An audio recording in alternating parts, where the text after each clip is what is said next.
Hi guys! ఇప్పుడే 'కాంతా' cinema చూసొచ్చాను. Cinema అయితే నాకు చాలా నచ్చింది.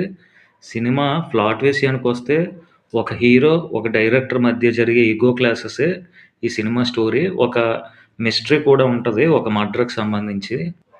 సినిమాలో పెర్ఫార్మన్సెస్ మనం చూసుకున్నట్లయితే 'దుల్కర్ సల్మాన్' సినిమాలో హీరోగా చాలా చేశాడు. అండ్ డైరెక్టర్ క్యారెక్టర్‌లో మనకు 'రానా' ఒక పాతకాలం నాటి సినిమాలాగా అనిపిస్తదనమాట. పాతకాలంలో జరిగిన స్టోరీ ఇది.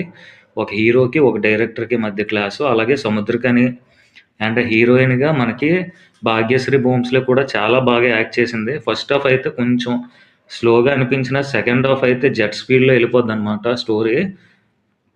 అక్కడక్కడ మనకి 'మహానటి' రెఫరెన్సెస్, అలాగే 'ఓం శాంతి ఓం' హిందీ సినిమా రెఫరెన్సెస్ కూడా కనిపిస్తాయి. సినిమా మాత్రం చాలా అద్భుతమైన సినిమా. ఖచ్చితంగా చూడాల్సిన సినిమా అనమాట. సినిమాకి నా రేటింగ్ అడిగితే నేను 3.25 రేటింగ్ ఇస్తాను. అలాగే ప్లీజ్ నా వీడియోస్ నచ్చినట్లయితే ప్లీజ్ సబ్స్క్రైబ్ చేయండి. సబ్స్క్రైబ్ చేసిన వాళ్ళైతే లైక్ చేయండి. మీ సపోర్ట్ నాకు చాలా అవసరం. ప్లీజ్ లైక్ అండ్ సబ్స్క్రైబ్ అనమాట. Thank you guys.